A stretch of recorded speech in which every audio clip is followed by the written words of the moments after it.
Bonjour à tous, j'espère que vous allez bien, toujours en bonne santé.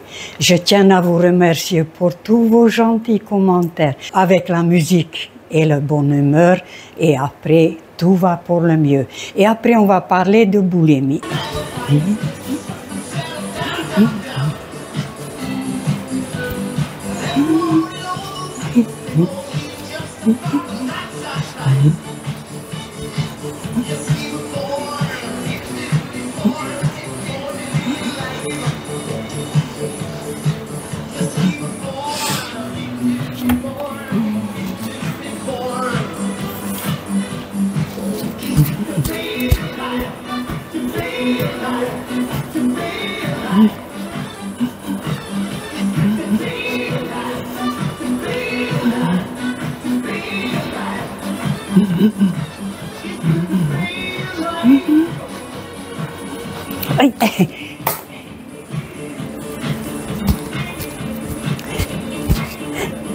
Oh, ça dépend les vitesses. Ah, allez, vite.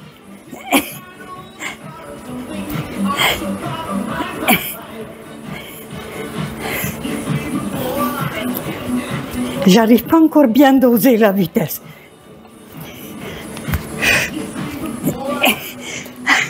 Ça dépend des jours. Ah.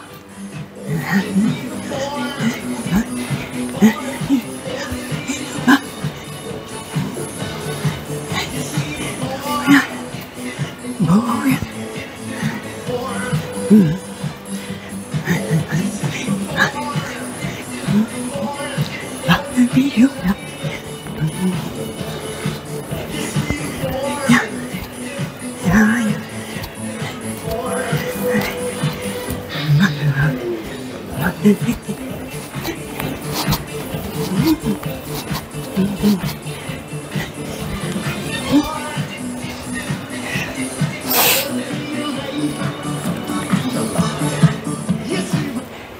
Et voilà, chaque jour suffit sa peine.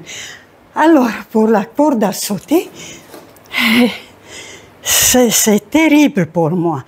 Je devais pas, parce que la vessie est descendue, et pas complètement, mais quand même assez.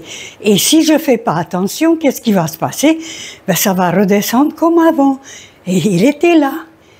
Et j'ai marché comme ça. Là, j'ai de la chance quand même que j'ai trouvé la solution. Vous vous rendez compte, c'est non seulement que j'arrive à marcher, avant j'arrivais pas à marcher, mais en plus j'arrive même de bouger. Et ça me suffit pas. Je veux aller encore plus loin, toujours de tester mes limites. C'est terrible, hein? Alors, je saute quand même, on verra bien.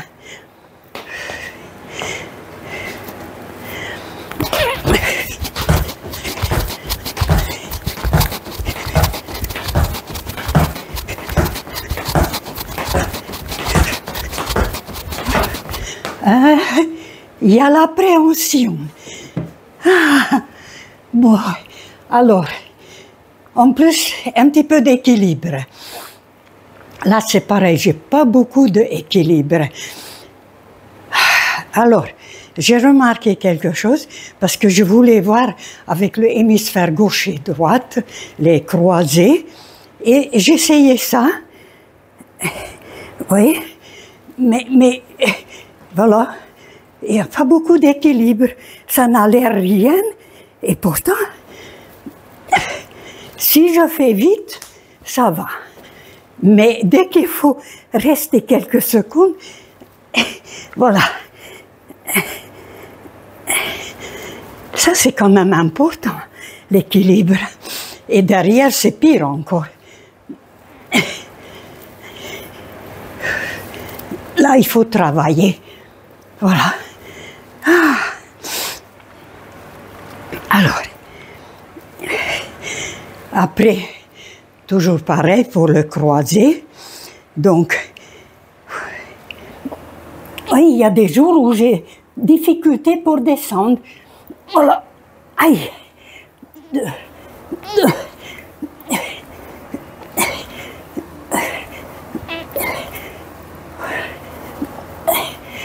Eh ben, après toutes sortes de mouvements, je fais, comme je dis toujours, un petit peu de tout, juste pour bien dérouiller le corps et que ça soit opérationnel pour la journée, pour qu'on arrive à faire tout ce qu'on a à faire. Quelques kilomètres et après tout le reste. Alors là, par exemple, je ne l'ai pas fait pendant 2 jours, eh bien j'ai la difficulté aussitôt, comme quoi chaque jour il faut entretenir, surtout plus on avance dans l'âge. Je me rappelle, il y a 2 jours, c'était aisément. Là, même avec appréhension. Vous voyez, j'ai la difficulté. C'est la preuve, hein. Voilà. Vraiment. Alors qu'il y a 2 jours, j'ai sauté presque. Je déploie beaucoup d'efforts. Eh oui. Comme quoi c'est très important. Tous les jours, tous les jours. Parce qu'il faut éviter de tomber dans la routine et surtout il faut éviter de s'affaiblir. Alors après, je fais ça pour le dos. C'est très très bien. Oh là, qu'est-ce que ça tire le dos. 2, 3. Voilà. Après ça, c'est pour les fessiers, les cuisses et pour le dos en même temps.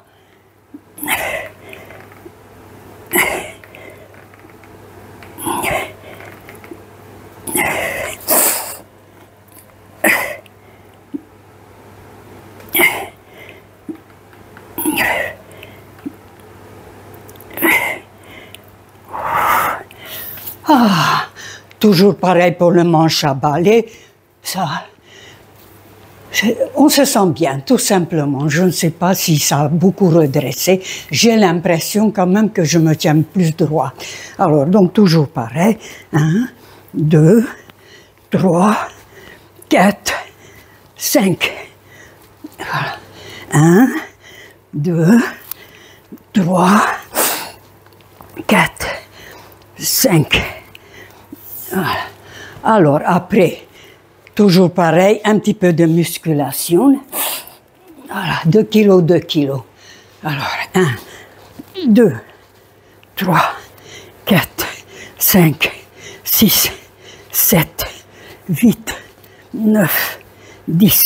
1, 2, 3, 4, 5, 6, 7, 8, 9, 10, 11, 12. Ah, ça va, je suis contente. J'ai dépassé le 10. 1, 2, ah, ça. 1, 2, 3. Je ne sais pas comment tenir ça. C'est pour les triceps.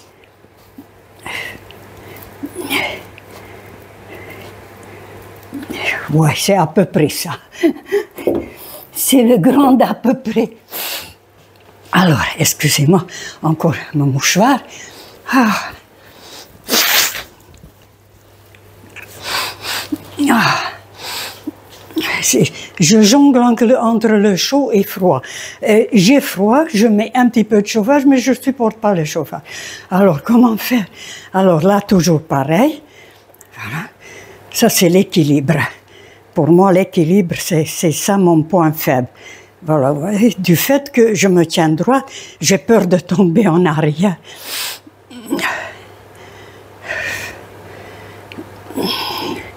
Ça, c'est excellent pour... Je vous ai dit qu'il y a à peine 2-3 mois, j'avais encore très mal au genou. Je ne pouvais pas la plier. J'étais arthrosée. Et j'ai continué, et, malgré la souffrance. Et aujourd'hui, j'ai plus de souffrance. Voilà. Moi, je suis quelqu'un qui m'écoute pas, qui écoute pas. Vous voyez, voilà, j'ai sauté, tout va très bien. Et si j'avais peur, ben alors là, et si j'écoute les personnes, ah non, 82 ans, oh, mais tu devais pas sauter et tout. Alors là, ah, là par contre, il demande beaucoup de force dans les poignets, ce qui me manque à moi. Alors, 1, Je vais coucher par terre, voilà. 1, 2. Aïe, aïe, aïe. 2, 3, 4. Je suis couché par terre carrément. Par contre, c'est terminus. On ne peut pas aller plus loin. Voilà. Et oui, alors, c'est ce qui compte surtout le matin, au réveil. Première chose, parce que je ne sais pas vous, mais moi, j'ai tendance un petit peu de raidir. Alors ça, hein. Bon, et après, voilà, décoincer. Et là, pareil, voilà, et puis surtout le cou. Et là, l'épaule déjà. Après, bon, ça, tout le monde le fait, j'imagine, le matin, voilà. Et puis là, le cou. Ah, ça, il craque encore. Aïe. Voilà. Et j'ai même mal. Plus loin possible, plus loin possible.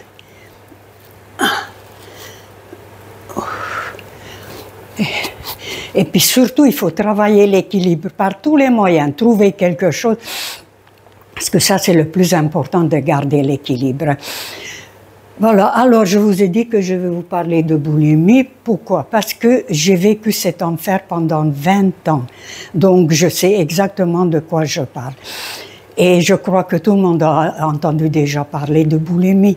On sait qu'est-ce que c'est. En fait, c'est pour ingurgiter une quantité énorme de nourriture plusieurs fois par jour. Et sans avoir besoin, on n'a même pas faim, on est même dégoûté. Mais il faut consommer sans savoir exactement pourquoi. Alors, il y a 420 000 personnes dans le monde qui meurent chaque année de cette maladie. Et donc, c'est quelque chose qui est très grave. Et comment on tombe dedans? Puisqu'on n'est pas boulimique et on devient après boulimique. Qu'est-ce qui se passe? Ben, c'est très souvent les jeunes déjà qui sont mal dans leur peau. Après, il y a le choc émotionnel ou les traumatismes. Donc, ça peut être un divorce, perte d'emploi, apprendre qu'on a une grave maladie ou perdre un être cher dans la famille. Et en enfant, c'est encore pire. Alors, immédiatement, bien sûr, il y a 2 catégories en plus des personnes dans les boulimies.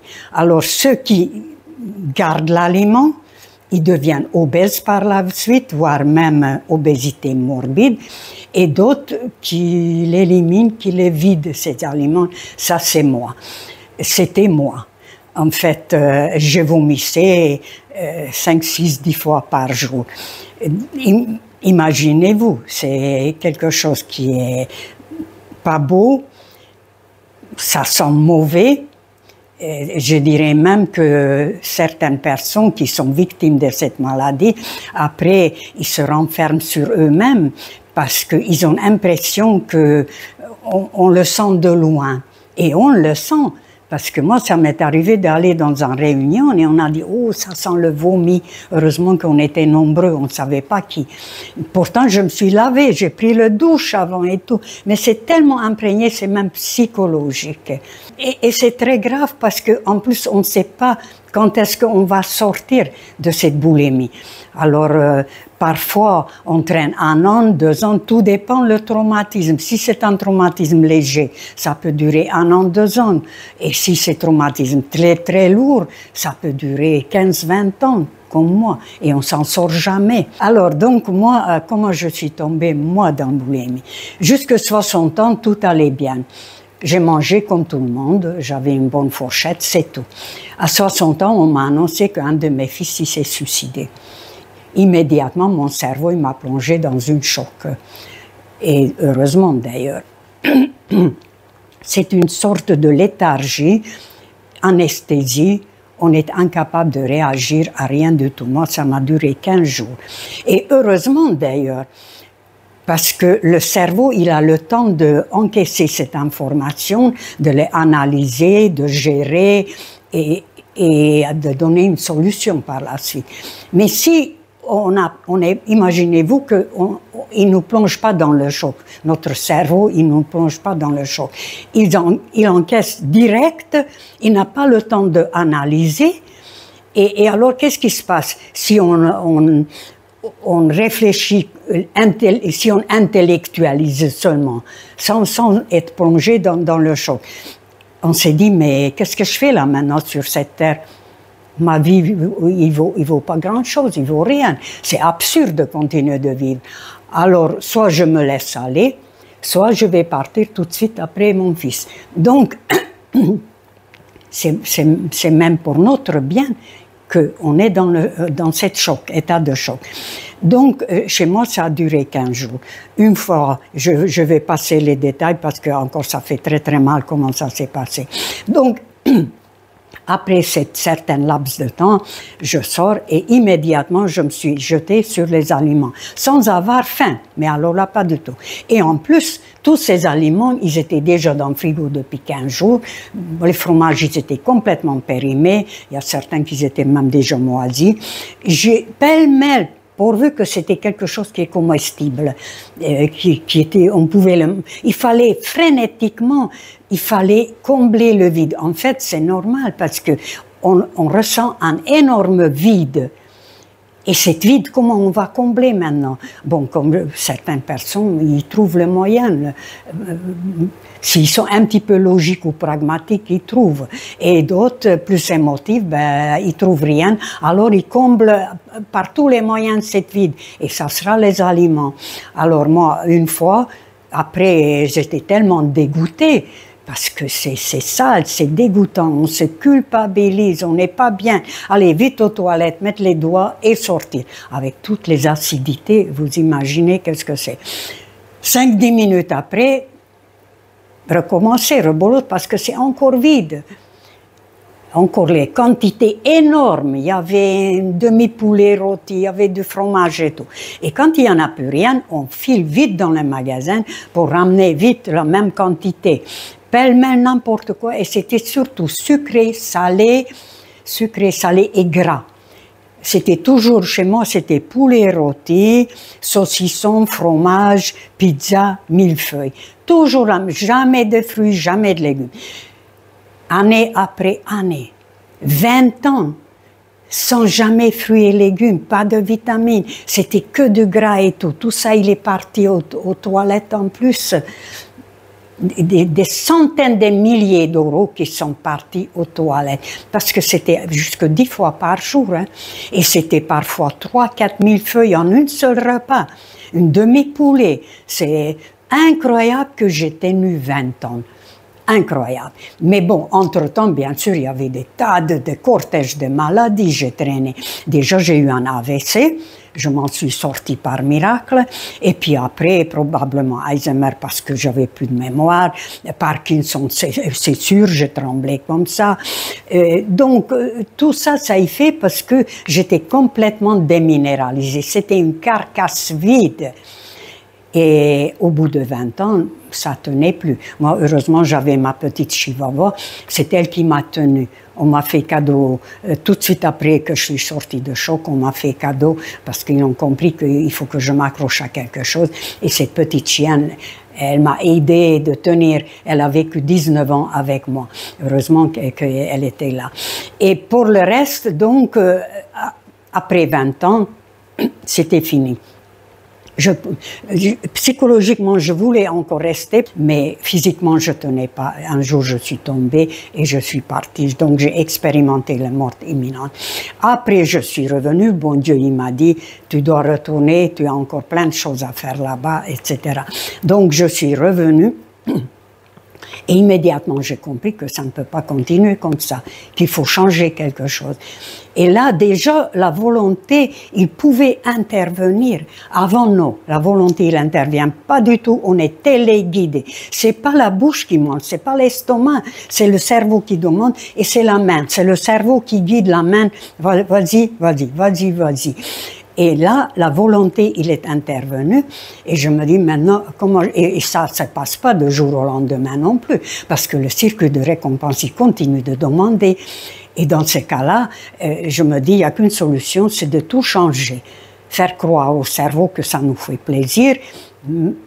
Alors, j'ai commencé d'abord à peu près, c'était toutes sortes d'expériences. Je vous ai expliqué même que j'ai essayé de jeûner, après le monodiète. Bref, j'ai payé le prix fort chaque fois.